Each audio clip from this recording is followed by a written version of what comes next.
tous et bienvenue à cette édition du 20h sur Equinox Télévision. À la une de ce journal, la ville de Douala. À nouveau sous les eaux, une forte pluie qui s'est abattue sur la capitale économique la nuit dernière et même toute cette journée a provoqué des inondations dans les principales rues de la ville de Douala, remettant au goût du jour la problématique du drainage fluvial. Les populations de la capitale économique craignent le pire dans les semaines à venir. Alors que le Cameroun vient d'adhérer à un nouveau programme économique du FMI, des chefs d'entreprise craignent des pressions fiscales à venir. Pour élargir ces recettes, des économistes prédisent que le gouvernement serait obligé de prendre de telles mesures, ce qui n'est pas du tout du goût des chefs d'entreprise. Vous entendrez quelques-uns dans cette édition du journal. Et puis, le 29e sommet de l'Union africaine s'est ouvert ce lundi à Addis Abeba. La rencontre table sur des défis majeurs de l'organisation. Elle se tient une fois encore en l'absence du président de la République, Paul Biya, qui se fait représenter cette fois-ci par son premier ministre, Philémon Yon. Voilà pour le sommaire. Les détails, c'est dans un instant.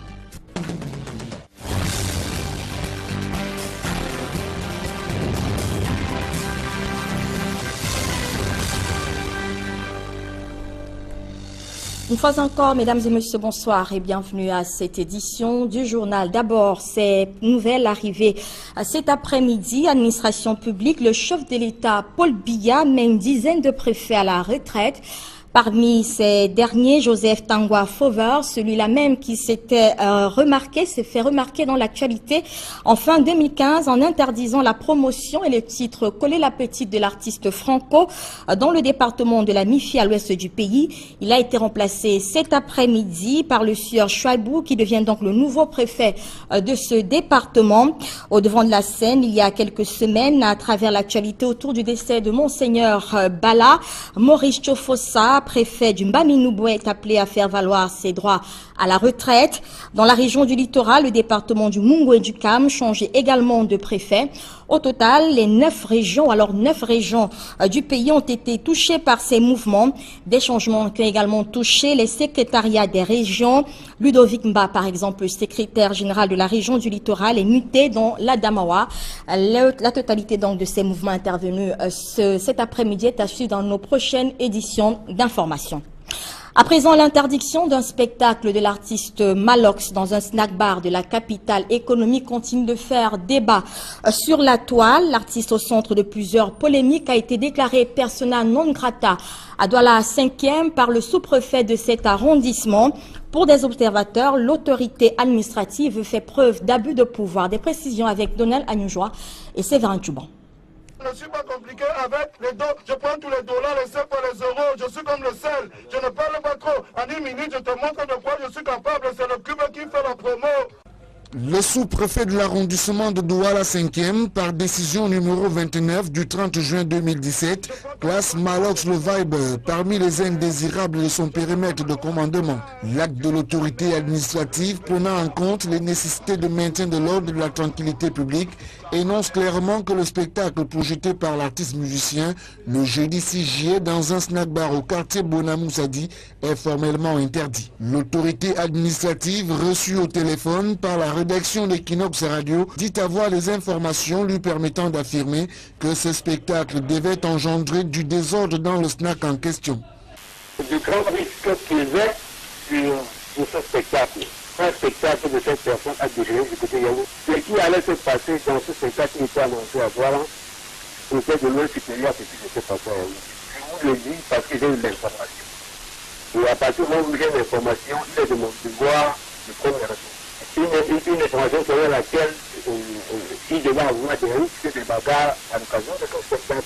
Cet acte, le sous-préfet de Douala 5e remet au goût du jour la polémique sans cesse grandissante autour de Malox le Viber, considéré par certains comme un polémiste au moment où d'autres l'appréhendent sous le prisme d'artistes engagés. L'un et l'autre camp ayant encore en mémoire les propos tenus par Malox le Viber au lendemain de la mort tragique de Monseigneur Bala. Et c'est dans la foulée des critiques au sujet de son attitude suite au décès de l'évêque de Bafia que le Viber, alors en prestation dans une discothèque de Yaoundé, va se faire agresser sur scène. Autant de faits qui démontrent à suffisance que Malox le Viber est un buzzmaker qui ne laisse pas passer une seule occasion pour se mettre au devant de la scène. À défaut de commettre une chanson concernant cette décision qui interdit son spectacle, le rappeur, en guise de réponse au sous-préfet, écrit dans un message posté sur les réseaux sociaux qu'il espère au moins que la prostitution est interdite dans Douala 5e. Fin de citation. Peut-être une façon pour l'auteur de On va toujours boire et de Ça sort comme ça sort de faire comprendre à l'autorité administrative qu'il y a plus urgent à résoudre à Douala 5e que d'interdire un spectacle de musique urbaine en pleine période de vacances. À présent, je vous le disais en titre, ces images impressionnantes de la ville de Douala sous les eaux ce matin, après la forte pluie qui s'est déversée sur la capitale économique la nuit dernière et même toute cette journée. Eh bien, la ville de Douala a été une fois encore inondée. Les usagers, malheureusement, s'habituent déjà à ce triste tableau, mais ils craignent cependant que la situation pourrait empirer dans les prochaines semaines. Farel Bounia et Flavien Dongo ont fait le tour de la ville de Douala ce matin. Voici leur reportage. C'est sous une pluie battante que nous nous sommes engagés à faire le tour de la ville pour découvrir quel est le vrai visage de la ville de Douala lorsqu'il pleut. Premier arrêt, dépendant ambiance. Juste derrière moi, il est difficile pour les véhicules de traverser ce petit pont qui est englouti dans les eaux. La situation est grave. Ici, le pont est sous les eaux de pluie qui arpentent le quartier. Les drains ne sont pas curés, l'eau de pluie occupe les espaces vides. La traversée du cours d'eau des circonstances est tout un spectacle.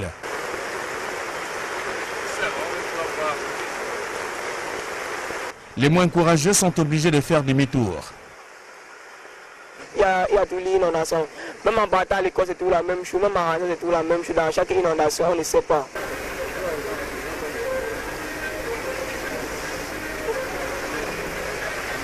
Sur la voie publique, les parapluies et les pare-dessus sont à la mode.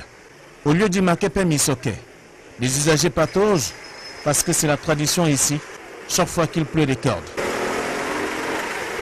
Les conducteurs de moto courent le risque. Douala dévoile son triste visage en ce jour de pluie. Au-delà de ceux qui admirent le spectacle, d'aucuns retirent carrément leurs souliers avant de traverser. Quand tu es piéton, tu es obligé de traverser à pied. C'est une souffrance, chaque fois c'est comme ça. Les travaux d'aménagement des drains effectués à dose homéopathique dans certains quartiers de la ville de Douala ne semblaient pas être la solution au problème d'inondation. Je ne sais pas, chaque jour ne fait qu'arranger, il y a toute l'inondation. À cet effet, la communauté urbaine est indexée. Justement, c'est passé qu'à niveau ne sont pas donnés qu'il y a beaucoup d'inondations dans la ville. Le délégué au gouvernement doit prendre ses responsabilités. Avec la grande saison de pluie à venir, si rien n'est fait, la ville de Douala pourrait revivre le triste spectacle de 2015. Après dépendant ambiance, le périple nous a conduits à Makepe Misoke. Ici, à cet endroit, précisément, les véhicules ont du mal à traverser et c'est ainsi que ressemble Douala lorsqu'il pleut. Et puisque nous sommes en saison pluvieuse, la situation sera davantage pire. Flavien Dongo, Farel Bounia, Equinox Télévision.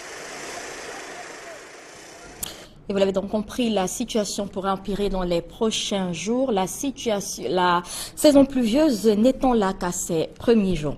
Vous l'avez certainement constaté, les emballages plastiques pilules dans nos marchés.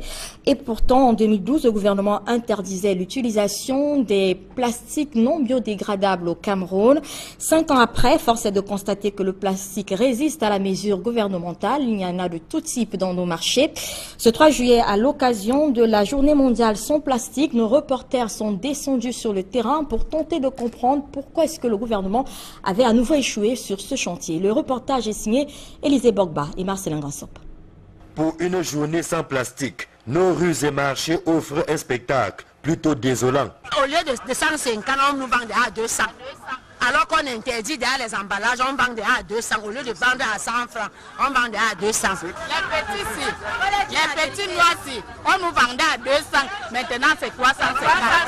350 le petit. Parmi ces emballages plastiques figurent malheureusement ceux que le gouvernement s'attelle à combattre depuis 3 ans avec des résultats plutôt mitigés. Je tiens à préciser qu'il y a des emballages inférieurs à moins de 61 microns et ceux de plus de 61 microns, à ne pas confondre. Donc ce n'est pas parce que vous voyez dans les marchés des emballages plastiques que vous dites non, c'est simplement des emballages interdits.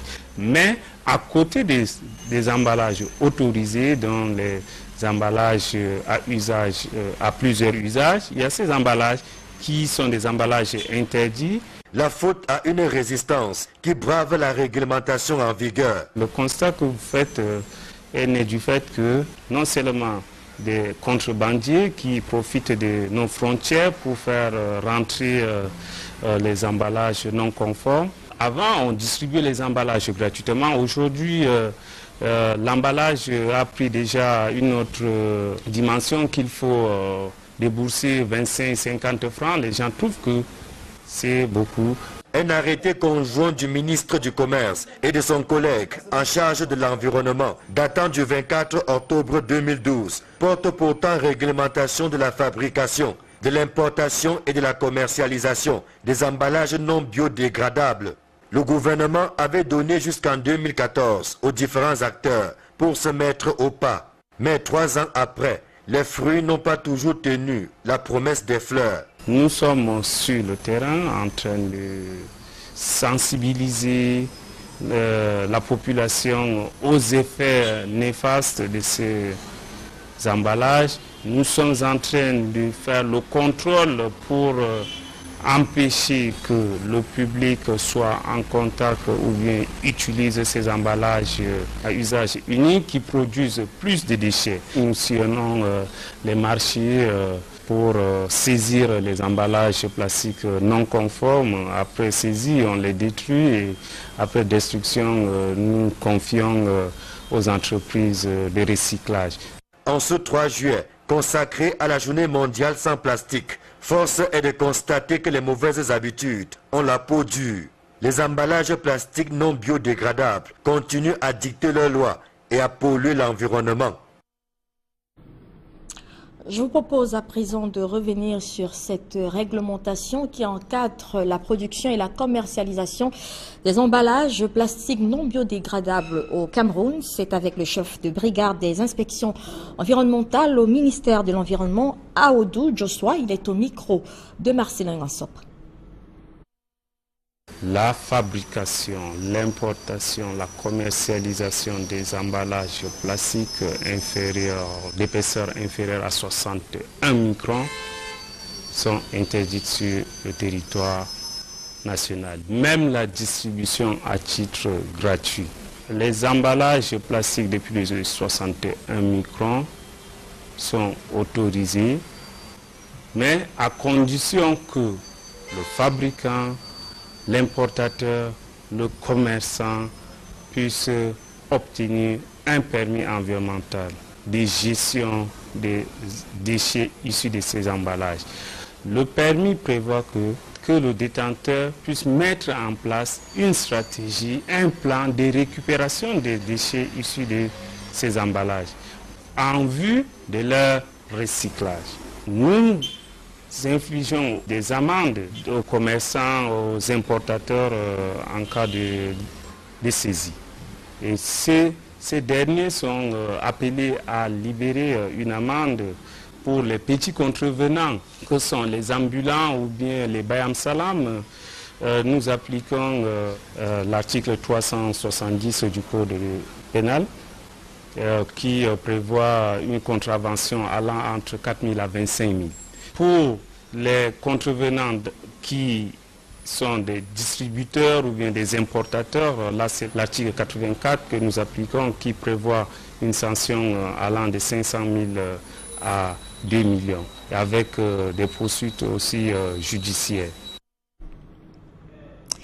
Je vous le disais, c'est la panique chez des chefs d'entreprise camerounais après la mise sous ajustement structurel du pays. Le gouvernement vient d'obtenir du Fonds monétaire international un prêt de l'ordre de 400 milliards de francs CFA. En échange, les pouvoirs publics doivent mettre en place un programme de redressement économique. Les opérateurs du secteur privé craignent que le gouvernement n'asphyxie ce secteur en augmentant les impôts. Georges Mitterrand et Donald Brice Kamgan ont rencontré quelques chefs d'entreprise. Voici leur reportage. Pour faire face au plan d'ajustement structurel sous lequel le Cameroun est officiellement placé depuis le 26 juin dernier, le gouvernement annonce parmi les mesures qu'il compte implémenter l'accroissement des recettes de l'État. Dans les milieux d'affaires, L'on sonde minutieusement les moyens que les pouvoirs publics ont à l'idée afin de faire entrer davantage d'argent dans les caisses publiques. Mais certains analystes avancent déjà que les pouvoirs publics pourraient opérer une hausse des taxes et impôts. Pour les chefs d'entreprise, c'est la ligne rouge à ne pas franchir. Il ne faut surtout pas augmenter les impôts, pas du tout. Il ne faut pas toucher à l'impôt. Simplement, il faut aller chercher ceux qui ne cotisent pas aujourd'hui pour les ramener dans l'assiette. Vous agressez ceux qui cotisent déjà, ils vont continuer à partir comme les autres. Le prêt de 390 milliards de francs CFA accordé par le Fonds monétaire international au Cameroun est soumis à certaines exigences qui rappellent le douloureux épisode des années 80 avec la baisse des salaires, notamment dans le secteur public. On espère que la contrepartie de ce prêt que le FMI a donné ne sera pas la réduction, la baisse des salaires des fonctionnaires ou bien la baisse des salaires dans le secteur public, ce qui va avoir pour effet de réduire la consommation et de ralentir l'économie. Les opérateurs économiques appellent de tous leurs vœux l'une des mesures régulièrement formulées à l'intention du gouvernement, à savoir la réduction du train de vie de l'État. Quand vous avez un budget avec le niveau du budget de fonctionnement de l'État qui est très élevé par rapport au niveau du budget d'investissement, ça montre qu'il y a un déséquilibre qui doit être corrigé. Les patrons d'entreprise ajoutent également que le secteur public n'a jamais cessé de faire des propositions au gouvernement en vue d'assainir l'environnement des affaires au Cameroun. Le GICAM propose beaucoup, mais le gouvernement a son temps. Vous voyez par exemple sous le président André Fotso, il y avait un livre qui était les 100 propositions de GICAM. Il se dégage quand même au niveau du monde des affaires une certaine impatience. On aimerait voir les choses aller plus vite, mais il ne faut pas dire que les choses ne bougent pas. Le plan d'ajustement structurel auquel le Cameroun vient d'être assujetti court dans un premier temps de 2017 à 2020. Reparlons à présent du FODIAS 2017 qui s'est refermé il y a tout juste quelques jours à Yaoundé. Les Camerounais de l'étranger présents à cette rencontre gardent cependant un goût d'inachevé, notamment sur la question de la double nationalité, évitée donc pendant que les assises de la capitale politique. Globalement, 10 recommandations ont été formulées. À l'issue de ce rendez-vous, l'on peut également se satisfaire de quelques résolutions concrètes selon des participants. Avec Cyril.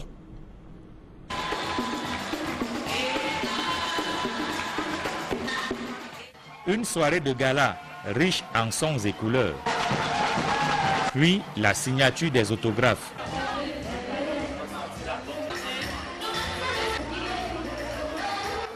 Et voilà qui marque la fin en apothéose du Forum de la Diaspora, première édition à Yaoundé. Nous sommes très heureux ce soir parce que le FODIAS s'est très bien passé. Au départ, c'était un peu compliqué, mais à la fin, vraiment, ça a trop bien tenu. Dans l'ensemble, on peut dire que les choses sont très bien passées. Nous sommes arrivés provenant de la Suisse. Il y a pas mal de points qu'on a discutés. Il y a eu beaucoup d'avancées. Ça a permis de rapprocher la diaspora, de rapprocher le gouvernement et la diaspora, de discuter de certains nombres de points. La satisfaction est d'autant plus grande que les préoccupations de la diaspora ont reçu un écho favorable des pouvoirs publics. Nous, on se bat pour la mise en place d'une carte de soins, appelée CSE, complémentaire santé et soins, qui va favoriser l'accès aux soins pour la population. On a été reçus par des ministres qui ont promis vraiment nous amener jusqu'au bout de nos projets. Nous sommes porteurs d'un projet, celui du Fonds Diaspora 2035, qui est un fonds qui doit être mis en place, financé par la diaspora pour les projets d'investissement au Cameroun. Nous avons retenu un projet de construction d'un hôpital de référence en Afrique centrale. Nous sommes allés sur la base d'un principe simple. On s'est dit que si chaque Camerounais de la diaspora donne 20 € sur un échantillon de 500 000 personnes, ça fait 10 millions d'euros, qui fait 6 500 millions de francs CFA. Ça peut construire un hôpital de référence. Ce sera un projet, une œuvre visible et concrète, un apport concret de la diaspora. Une nuance tout de même à relever. Satisfaction, oui, mais pas totale. Au fur et à mesure que le temps passe, pour ceux qui ont changé de nationalité, les frais de visa vont crescendo. Il y a problème quelque part. Et il y a donc peut-être cette nécessité de leur trouver une alternative. Donc comme je disais, un visa D pour ceux qui investissent par exemple dans l'immobilier, un visa par exemple de durée un peu plus longue pour faciliter la migration circulaire et tout ceci à 0 francs. J'ai également donné une copie de ces propositions au Sénat et à l'Assemblée nationale que nous avons visité ce matin.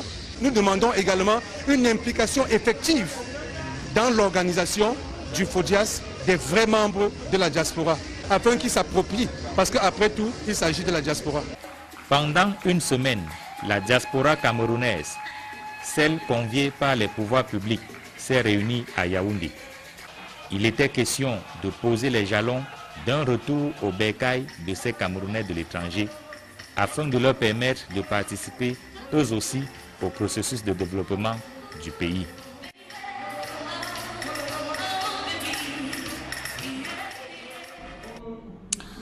En santé, le calvaire des insuffisants rénaux se poursuit à l'hôpital général de Yaoundé. Ces malades ont entamé ce lundi leur 3e semaine sans dialyse. Après leur mouvement d'humeur il y a quelques jours dans la capitale politique, le ministre de la Santé publique, André Mamafouda, a opéré une sortie par voie de communiqué où il annonce l'arrivée des kits de dialyse dans une semaine seulement. Les malades, eux, sont aux abois. Marcelin Gansop et Élisée Bogba. À l'entrée de l'hôpital général de Yaoundé, les insuffisants rénaux ont levé le dispositif observé jeudi dernier. Mais il ne s'agit que d'un calme apparent, puisque la situation n'a pas évolué depuis lors. Constitués en petits groupes au sein de l'hôpital, les patients expriment une fois de plus leur ras-le-bol. Il y a une séance de travail au ministère vendredi. Le ministre a dit qu'il allait procéder à un rééquilibre des kits de dialyse existants dans tous les centres, de telle sorte que chacun puisse avoir une séance de dialyse en attendant la commande par voie aérienne qui est censée arriver une semaine. Le constat est clair, c'est qu'aujourd'hui, lundi, le centre de dialyse est fermé. Ça veut dire que même ce rééquilibre au niveau des kits disponibles dans tous les centres du Cameroun n'a pas été réalisé.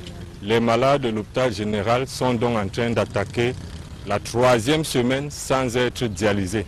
Un communiqué du ministre de la Santé publique tente de rassurer les malades. Prenant acte de la gravité de la situation, André Mamafouda annonce que des kits de dialyse ont pris la direction des airs et de la mer et donne rendez-vous aux patients dans une semaine. Faute de dialyse, ces insuffisants rénaux commencent à perdre des forces et interpellent pour la énième fois les pouvoirs publics. Je ne me sens pas bien, je suis mal en point, j'ai tout, vous voyez même les pieds gonflent. Il faut que le chef d'État voie notre situation. Je suis mal en point, je n'arrive pas à manger, je ne peux pas boire l'eau, je ne peux rien faire. On veut les soins, on veut la santé, c'est tout ce que nous demandons. Déjà que nous avons des édèmes, des pieds qui grossissent et tout, la figure, et puis nous manquons d'appétit. Et vous savez que le malade hémodialysé, sa principale source de force là, c'est de manger. Quand vous ne mangez pas, vous devenez anémie. Et quand vous êtes anémie, c'est la mort qui s'ensuit. Cette semaine qui commence s'annonce donc décisive. Les insuffisants rénaux sont sur le pied de guerre en cas d'une énième promesse non tenue. Autre chose à présent, comment favoriser le vivre ensemble et parvenir à une meilleure intégration nationale? Des autorités traditionnelles de la région du littoral et des régions anglophones du pays se sont penchées sur ces sujets à Douala. Réunis dans la capitale économique, les chefs traditionnels se sont demandé comment est-ce qu'ils pourraient jouer un rôle dans le maintien de la paix au Cameroun, notamment dans un contexte marqué par la crise qui secoue les régions anglophones du pays où les villes mortes se multiplient. Gladys Sidje et Georges Mitterrand. Chants et danses traditionnelles pour prôner le vivre ensemble comme solution à plusieurs maux qui minent le Cameroun. Les chefs Douala et les faunes du Nord-Ouest se sont réunis sur les berges du Vouri afin de mettre en avant les valeurs de paix et d'unité nationale. Ils s'insurgent contre les violences récemment enregistrées dans les régions du Nord-Ouest et Sud-Ouest et appellent à un retour à la normale. Nous lançons un vibrant appel à toutes les forces vives de ce pays de transcender les clivages linguistiques, les clivages culturels, les clivages tribaux, les clivages ethniques, les clivages religieux, afin que nous restions fort et uni pour laisser un Cameroun prospère et indivisible à nos enfants que nous appelons ici de vive voix à reprendre très vivement et massivement le chemin de l'école pour la prochaine rentrée. Les chefs se sont mis ensemble pour apporter leur pierre à la construction de l'édifice paix, mais aussi en tant que courroie de transmission pour porter haut le message dans leurs différentes communautés. Nous connaissons que notre pays traverse une période difficile. Nous sommes là pour encourager l'intégration nationale et l'unité de notre pays. Le vivre ensemble traduit cette volonté commune et collective à vivre l'un et l'autre avec toutes nos diversités linguistiques, nos différences socio-culturelles, voire nos convictions religieuses, parfois opposées, mais toutes baignant dans une ambiance de vie pacifique. Ville cosmopolite, voilà pourrait facilement devenir une ville bouillante, frondeuse, où nous connaîtrions les affrontements intercommunautaires réguliers au vu du foisonnement de sa population. Le constat est pourtant là, mais contre toute attente. Diversité culturelle, intégration nationale, c'était le rendez-vous du donner et du recevoir pour les différentes communautés. Un véritable régal pour les invités et curieux. Les chefs qui ont joué leur partition à travers cette initiative appellent le gouvernement à poursuivre la médiation pour mettre un terme à la crise anglophone et permettre aux élèves de reprendre effectivement le chemin de l'école dès la rentrée scolaire prochaine. Hors de nos frontières, à présent, quelques jours seulement après la sortie du président tchadien Idriss Déby Itno, qui menaça alors de retirer ses troupes des fronts de combat contre les terroristes, le président français Emmanuel Macron annonce un soutien financier au G5 Sahel. Réunie ce dimanche à Bamako, l'institution a finalisé la constitution d'une force commune anti-djihadiste. C'est en présence d'Emmanuel Macron, le président français. Ce sommet est perçu comme une réponse positive au président tchadien qui avait alors relevé le peu d'implication des nations dans la lutte contre les terroristes. Des précisions avec Eric Martial Ndjomo. 423 millions d'euros, soit près de 275 milliards de francs CFA, c'est le budget arrêté pour le fonctionnement de la force anti-djihadiste conjointe pour la lutte contre le terrorisme dans la zone sahélienne. L'argent proviendra des contributions des 5 pays qui constituent le G5 Sahel, notamment le Burkina Faso, le Mali, le Tchad, le Niger et la Mauritanie. Chacun des pays contribuera à hauteur de 6 milliards 500 millions de francs CFA. L'Union européenne aura un apport substantif de près de 33 milliards de francs CFA. D'autres contributions financières et militaires tout aussi sont attendues de la France, de l'Allemagne, des États-Unis et de l'Organisation des Nations Unies. Cette force de près de 5000 hommes, avec pour base Sévaré au Mali, vient s'ajouter à d'autres groupes anti-djihadistes opérant déjà dans le Sahel africain. La force Barkhane, déployée par la France qui sillonne la région avec près de 4000 hommes, et les forces de la mission des Nations Unies au Mali qui compte 12 000 hommes. L'accent a été, durant les allocutions, mis sur la nécessité d'une meilleure gouvernance des pays africains et particulièrement de la zone sahélienne pour limiter l'expansion du terrorisme. Ce sommet est aussi présenté comme une réponse positive aux préoccupations du président tchadien Idriss Déby Itno qui, dans une interview la semaine dernière, menaçait de retirer ses troupes engagées dans différents fronts anti-djihadistes en Afrique, faute de moyens. Je le disais également tout à l'heure, le 29e sommet de l'Union africaine s'est ouvert ce lundi à Addis Abeba. La rencontre se tient une fois encore à l'absence du président Paul Biya qui depuis quelques années ne prend plus part au sommet donc de cette institution. Le président de la République aurait-il perdu confiance en cette organisation qui peine à trouver son indépendance face à l'Occident?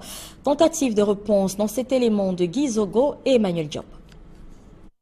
De l'Organisation de l'Unité africaine OUA à l'Union africaine UA, le chef de l'État camerounais Paul Biya ne s'avère pas être un fervent partisan de la participation aux grandes messes panafricaines. En 2017, il vient de remettre le couvert en ne participant pas au 29e sommet de l'Union africaine à Addis Abeba en Éthiopie. Aucune explication officielle n'est donnée, comme c'est le cas pour le chef de l'État nigérian Muhammadu Buhari, absent pour cause de maladie, ou encore Jacob Zuma, le Sud-Africain, en proie à des difficultés politiques dans son pays. À la longue, qu'il s'agisse de l'Organisation de l'Unité africaine comme de l'Union africaine, l'attitude de Paul Biya, pour ce qui est de sa participation, n'a pas beaucoup varié. Il a toujours pris ses distances avec ces organisations. Pour ce qui est de l'Organisation de l'Unité africaine, après avoir hérité de sa présidence en 1996, lorsque Yaoundé abrite ce sommet, Paul Biya ne daigne pas se rendre l'année d'après à Harare, au Zimbabwe, bien que président en exercice de l'organisation. Il en sera de même pour les sommets de Ouagadougou au Burkina Faso en 1998, Sirte en Libye en 1999 pour le lancement de l'Union africaine, Lomé au Togo en 2000, Lusaka en Zambie en 2001, Durban en Afrique du Sud en 2002 et indéfiniment jusqu'en 2014 à Malabo en Guinée équatoriale. À cette occasion, Paul Biya renoue avec la participation à un sommet de l'Union africaine. Depuis, plus rien. Une source explique que Paul Biya goûte peu l'inefficacité de l'Union africaine. Le conflit frontalier entre le Cameroun et le Nigeria au sujet de la presqu'île de Bakassi, finalement résolu par l'Organisation des Nations Unies, ONU, après que l'Union africaine a longtemps tergiversé, explique encore cette source, fait partie des éléments d'analyse qui confortent Paul Biya dans la distance qu'il affiche avec l'Union africaine. Une bien singulière démarche diplomatique. De la publi-information dans ce journal, 16 ans après la privatisation de la Sonel, les employés viennent de remporter une victoire. Ils sont désormais copropriétaires de cette entreprise rebaptisée Eneo. Ils ont acquis 5% du capital de la société au bout d'une opération conclue entre l'actionnaire majoritaire Actis et les employés de l'entreprise Eneo. Reportage. Opérateur historique du secteur de l'électricité, Eneo a désormais un nouvel actionnaire. Il s'agit de ses propres employés. Après de longues années d'attente et d'interminables négociations, Eneo a procédé au transfert de 5% du capital de la société aux salariés. La réussite de cette opération, évaluée à plus de 3 milliards de francs CFA, est la manifestation de l'engagement de l'actionnaire majoritaire à respecter les clauses de la concession du service public de l'électricité. Depuis le 9 juin 2017, les employés d'Eneo sont copropriétaires de leur société. Ils ont acquis 5% du capital d'Eneo Cameroun avec toutes les conséquences de droit qui s'imposent. Ce n'est pas des actions qui ont été données aux employés. Les employés ont dépensé et ont payé 3 milliards d'euros pour acquérir ces 5%. Et je rappelle que de 2001 à 2014, pendant que AOS était le concessionnaire, la transaction n'a pas pu avoir lieu. Dès 2 juin 2014, quand Actis a pris le contrôle, ils ont donc pris l'engagement formel de retrocéder ces 5% du capital aux employés et cette opération donc a été conclue. Pour disposer de ce fauteuil d'actionnaires aux côtés de l'État du Cameroun et du groupe d'investissement britannique Actis, les employés ont conçu un véhicule en vue de mobiliser les fonds nécessaires pour l'acquisition de leurs 5% d'actions. Nous avons opté pour le GIC parce que c'était plus facile pour les travailleurs. Sur le plan financier, effectivement, nous avons émis environ 208 000 parts. Il faut le dire aussi, pour ceux qui s'inquiètent, que le GIC a été créé avec un capital social de 900 000 francs, avec la possibilité d'étendre le capital social à 10 milliards. La nouvelle configuration de l'actionnariat au sein de Eneo, vous avez l'État du Cameroun à 44%, les travailleurs ont 5% et Actis à 51%. L'actionnariat salarié, désormais visible sur la géographie du capital social d'Eneo, présente de nombreux avantages pour le personnel. Quand vous êtes salarié, vous ne recevez que votre salaire, alors que quand vous êtes actionnaire, non seulement vous investissez sur l'entreprise et pouvez compter sur la valeur acquise de votre investissement, mais en plus, vous avez des dividendes qui viennent vous servir d'une rémunération complémentaire. Eneo dispose d'une capacité de production installée de 999 MW. Cette entreprise, filiale du groupe d'investissement britannique Actis, emploie plus de 3700 salariés engagés à fournir une énergie fiable et sécurisée à tous les Camerounais. Toujours dans le registre de la publi-information, plusieurs candidats de la Foundation of Medical Delegates ont soutenu leur mémoire de fin de formation.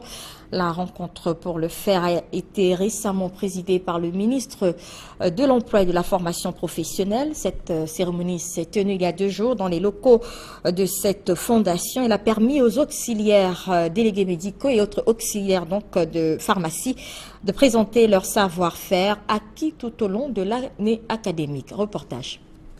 Étudiants délégués médicaux et auxiliaires de pharmacie de Foundation of Medical Delegates sont face à leur destin. Après 9 mois de cours et 3 mois de stage pratique assurés dans des laboratoires pharmaceutiques, l'heure est aux soutenances. Honorables membres du jury, chers invités, une fois de plus, bienvenue aux soutenances de la première promotion des délégués médicaux du centre de formation Foundation of Medical Delegates. Les candidats de cette première promotion baptisée gladiateurs n'ont pas manqué de présenter aux membres du jury et ainsi qu'à leurs géniteurs leur savoir et savoir-faire. Nous avons des échantillons médicaux à remettre aux prospects cibles à potentiel afin que ceux-ci puissent expérimenter et prescrire avec plus de conviction. La cérémonie de soutenance s'est déroulée sous le regard vigilant du chargé de mission du ministère de l'Emploi et de la formation professionnelle. Oui, je suis content de la prestation des candidats du centre de formation Foundation of Medical Delegates. Parce que depuis un certain temps, nous sommes lancés dans le cadre de la professionnalisation des formations. Et le jury était constitué essentiellement de professionnels. D'où la qualité de la soutenance qui était très relevée. Après une longue période de délibération, les résultats sont enfin proclamés.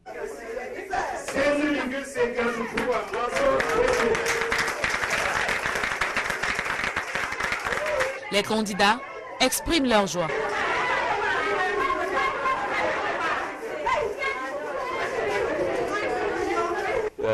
Nous sommes fiers de cette formation. Je ressors de là avec plein de fierté parce que tout s'est très bien passé. Les jurys ont été un peu stricts, mais c'était pour mon bien. Et je suis fière de cette formation. Nos émotions sont tellement déterminables, les émotions de joie, les émotions de fierté. The Foundation of Medical Delegates dispense des modules de formation dans le savoir pharmaceutique et médical, le marketing et management, les techniques d'expression et de communication françaises et enfin en informatique. The Foundation of Medical Delegates, en partenariat avec des laboratoires pharmaceutiques et parapharmaceutiques de renom, a pour objectif l'intégration de ces étudiants dans le monde professionnel. Madame la fondatrice nous explique. Nous avons des collaborateurs, des laboratoires pharmaceutiques qui collaborent avec nous dans ce projet à Foundation of Medical Delegates et qui sont entièrement satisfaits par la prestation de ces étudiants. Je suis entièrement satisfaite pour cette cuvée de 11 candidats. C'est ma première promotion, je veux dire, et c'est une promotion dans laquelle j'ai tout donné, j'ai tout mis, et j'ai mis aussi en place un panel, un jury de partenaires efficaces. The Foundation of Medical Delegates, pôle de savoir pour un emploi assuré, est situé à l'étage face Société Sikakao à Douala. C'est la fin de cette édition du journal. Merci de nous avoir suivis. Les programmes se poursuivent sur Equinox Télévision.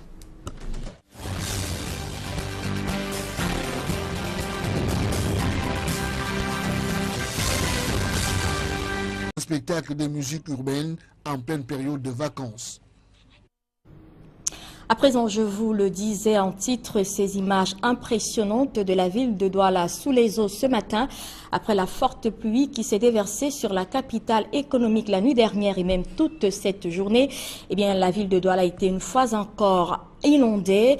Les usagers, malheureusement, s'habituent déjà à ce triste tableau, mais ils craignent cependant que la situation pourrait empirer dans les prochaines semaines. Farel Bounia et Flavien Dongo ont fait le tour de la ville de Douala ce matin. Voici leur reportage. C'est sous une pluie battante que nous nous sommes engagés à faire le tour de la ville pour découvrir quel est le vrai visage de la ville de Douala lorsqu'il pleut. Premier arrêt, dépendant ambiance. Juste derrière moi, il est difficile pour les véhicules de traverser ce petit pont qui est englouti dans les eaux. La situation est grave. Ici, le pont est sous les eaux de pluie qui arpentent le quartier. Les drains ne sont pas curés, l'eau de pluie occupe les espaces vides. La traversée du cours d'eau des circonstances est tout un spectacle.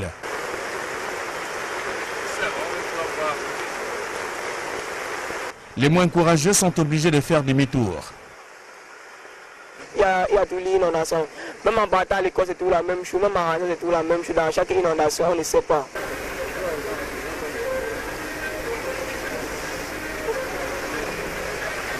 Sur la voie publique, les parapluies et les pare-dessus sont à la mode. Au lieu du makepe misoke, les usagers pataugent parce que c'est la tradition ici, chaque fois qu'il pleut des cordes. Les conducteurs de moto courent le risque. Douala dévoile son triste visage en ce jour de pluie. Au-delà de ceux qui admirent le spectacle, d'aucuns retirent carrément leurs souliers avant de traverser. Quand tu es piéton, tu es obligé de traverser à pied. C'est une souffrance, chaque fois c'est comme ça. Les travaux d'aménagement des drains effectués à dose homéopathique dans certains quartiers de la ville de Douala ne semblaient pas être la solution au problème d'inondation. Je ne sais pas, chaque jour on fait 40, il y a toute l'inondation. À cet effet, la communauté urbaine est indexée. Justement, c'est passé à Caniveau, ils ne sont pas donnés qu'il y a beaucoup d'inondations dans la ville. Le délégué au gouvernement devait prendre ses responsabilités. Avec la grande saison de pluie à venir, si rien n'est fait, la ville de Douala pourrait revivre le triste spectacle de 2015. Après dépendant ambiance, le périple nous a conduits à Makepe Misoke. Ici, à cet endroit, précisément, les véhicules ont du mal à traverser et c'est ainsi que ressemble Douala lorsqu'il pleut. Et puisque nous sommes en saison pluvieuse, la situation sera davantage pire. Flavien Dongo, Farel Bounia, Equinox Télévision. Et vous l'avez donc compris, la situation pourrait empirer dans les prochains jours. La saison pluvieuse n'étant là qu'à ses premiers jours. Vous l'avez certainement constaté, les emballages plastiques pilules dans nos marchés. Et pourtant, en 2012, le gouvernement interdisait l'utilisation des plastiques non biodégradables au Cameroun. 5 ans après, force est de constater que le plastique résiste à la mesure gouvernementale. Il y en a de tout type dans nos marchés. Ce 3 juillet, à l'occasion de la journée mondiale sans plastique, nos reporters sont descendus sur le terrain pour tenter de comprendre pourquoi est-ce que le gouvernement avait à nouveau échoué sur ce chantier. Le reportage est signé Élisée Bogba et Marcelin Gansop. Pour une journée sans plastique, nos rues et marchés offrent un spectacle plutôt désolant. Au lieu de 150, on nous vend à 200. Alors qu'on interdit derrière les emballages, on vend à 200. Au lieu de vendre à 100 francs, on vend à 200. Les petits noirs, on nous vendait à 200. Maintenant, c'est 350. 350 le petit. Parmi ces emballages plastiques figurent malheureusement ceux que le gouvernement s'attelle à combattre depuis 3 ans avec des résultats plutôt mitigés. Je tiens à préciser qu'il y a des emballages inférieurs à moins de 61 microns et ceux de plus de 61 microns, à ne pas confondre. Donc ce n'est pas parce que vous voyez dans les marchés des emballages plastiques que vous dites non, c'est simplement des emballages interdits. Mais à côté des emballages autorisés, dans les emballages à usage, à plusieurs usages, il y a ces emballages qui sont des emballages interdits. La faute à une résistance qui brave la réglementation en vigueur. Le constat que vous faites est né du fait que non seulement des contrebandiers qui profitent de nos frontières pour faire rentrer les emballages non conformes. Avant, on distribuait les emballages gratuitement. Aujourd'hui, l'emballage a pris déjà une autre dimension qu'il faut débourser 25-50 francs, les gens trouvent que c'est beaucoup. Un arrêté conjoint du ministre du Commerce et de son collègue en charge de l'environnement datant du 24 octobre 2012 porte pourtant réglementation de la fabrication, de l'importation. L'artiste au centre de plusieurs polémiques a été déclaré persona non grata à Douala 5e par le sous-préfet de cet arrondissement. Pour des observateurs, l'autorité administrative fait preuve d'abus de pouvoir. Des précisions avec Donald Agnojoa et Séverin Tchouban. Je ne suis pas compliqué avec les dos. Je prends tous les dollars, les cents, les euros. Je suis comme le sel. Je ne parle pas trop. En une minute, je te montre de quoi je suis capable. C'est le Cuba qui fait la promo. Le sous-préfet de l'arrondissement de Douala 5e, par décision numéro 29 du 30 juin 2017, classe Malox le Viber parmi les indésirables de son périmètre de commandement. L'acte de l'autorité administrative prenant en compte les nécessités de maintien de l'ordre et de la tranquillité publique énonce clairement que le spectacle projeté par l'artiste musicien le jeudi 6 juillet dans un snack bar au quartier Bonamoussadi est formellement interdit. L'autorité administrative reçue au téléphone par la rédaction d'Equinox Radio dit avoir les informations lui permettant d'affirmer que ce spectacle devait engendrer du désordre dans le snack en question. Du grand risque qu'il y ait sur ce spectacle.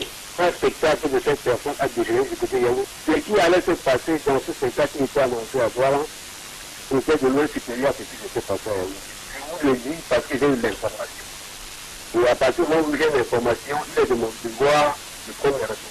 Une information selon laquelle il devait avoir des risques de bagarre à l'occasion de ce spectacle. Cet acte, le sous-préfet de Douala 5e remet au goût du jour la polémique sans cesse grandissante autour de Malox le Viber, considéré par certains comme un polémiste au moment où d'autres l'appréhendent sous le prisme d'artistes engagés. L'un et l'autre camp ayant encore en mémoire les propos tenus par Malox le Viber au lendemain de la mort tragique de Monseigneur Bala. Et c'est dans la foulée des critiques au sujet de son attitude suite au décès de l'évêque de Bafia que le Viber, alors en prestation dans une discothèque de Yaoundé, va se faire agresser sur scène. Autant de faits qui démontrent à suffisance que Malox le Viber est un buzzmaker qui ne laisse pas passer une seule occasion pour se mettre au devant de la scène. À défaut de commettre une chanson concernant cette décision qui interdit son spectacle, le rappeur en guise de réponse au sous-préfet écrit dans un message posté sur les réseaux sociaux qu'il espère au moins que la prostitution est interdite dans Douala 5e. Fin de citation. Peut-être une façon pour l'auteur de On va toujours boire et de Ça sort comme ça sort de faire comprendre à l'autorité administrative qu'il y a plus urgent à résoudre à Douala 5e que d'interdire un... Tous et bienvenue à cette édition du 20h sur Equinox Télévision. À la une de ce journal, la ville de Douala.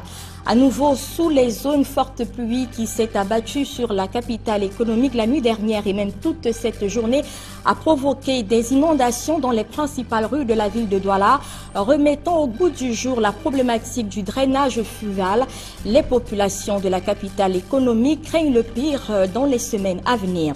Alors que le Cameroun vient d'adhérer à un nouveau programme économique du FMI, des chefs d'entreprise craignent des pressions fiscales à venir. Pour élargir ses recettes, des économistes prédisent que le gouvernement serait obligé de prendre de telles mesures, ce qui n'est pas du tout du goût des chefs d'entreprise. Vous entendrez quelques-uns dans cette édition du journal. Et puis, le 29e sommet de l'Union africaine s'est ouvert ce lundi à Addis Abeba. La rencontre table sur des défis majeurs de l'organisation. Elle se tient une fois encore en l'absence du président de la République, Paul Biya, qui se fait représenter cette fois-ci par son premier ministre Philémon Yang. Voilà pour le sommaire, les détails, c'est dans un instant.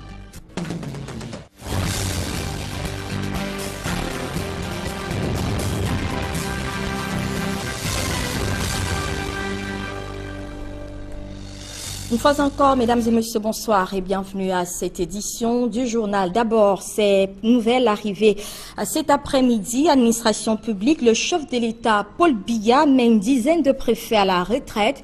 Parmi ces derniers, Joseph Tangwa Fauver, celui-là même qui s'est fait remarquer dans l'actualité en fin 2015 en interdisant la promotion et le titre Coller la petite de l'artiste Franco dans le département de la Mifi à l'ouest du pays. Il a été remplacé cet après-midi par le sieur Chouaibou qui devient donc le nouveau préfet de ce département. Au devant de la scène, il y a quelques semaines, à travers l'actualité autour du décès de Monseigneur Bala, Maurice Chofossa, préfet du Mbaminouboué, est appelé à faire valoir ses droits à la retraite. Dans la région du littoral, le département du Mungo et du Cam change également de préfet. Au total, les 9 régions du pays ont été touchées par ces mouvements. Des changements qui ont également touché les secrétariats des régions. Ludovic Mba, par exemple, le secrétaire général de la région du littoral, est muté dans l'Adamawa. La totalité donc de ces mouvements intervenus cet après-midi est à suivre dans nos prochaines éditions d'information. À présent, l'interdiction d'un spectacle de l'artiste Malox dans un snack bar de la capitale économique continue de faire débat sur la toile. Et de la commercialisation des emballages non biodégradables. Le gouvernement avait donné jusqu'en 2014 aux différents acteurs pour se mettre au pas. Mais 3 ans après, les fruits n'ont pas toujours tenu la promesse des fleurs. Nous sommes sur le terrain en train de sensibiliser la population aux effets néfastes de ces emballages. Nous sommes en train de faire le contrôle pour empêcher que le public soit en contact ou bien utilise ces emballages à usage unique qui produisent plus de déchets. Nous sillonnons les marchés pour saisir les emballages plastiques non conformes. Après saisie, on les détruit et après destruction, nous confions aux entreprises de recyclage. En ce 3 juillet, consacré à la journée mondiale sans plastique, force est de constater que les mauvaises habitudes ont la peau dure. Les emballages plastiques non biodégradables continuent à dicter leurs lois et à polluer l'environnement.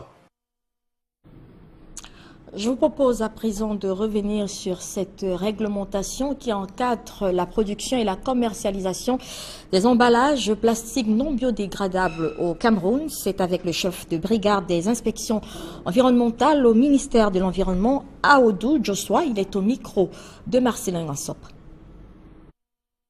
La fabrication, l'importation, la commercialisation des emballages plastiques d'épaisseur inférieure à 61 microns sont interdites sur le territoire national. Même la distribution à titre gratuit. Les emballages plastiques de plus de 61 microns sont autorisés, mais à condition que le fabricant, l'importateur, le commerçant puisse obtenir un permis environnemental de gestion des déchets issus de ces emballages. Le permis prévoit que le détenteur puisse mettre en place une stratégie, un plan de récupération des déchets issus de ces emballages en vue de leur recyclage. Nous infligeons des amendes aux commerçants, aux importateurs en cas de saisie.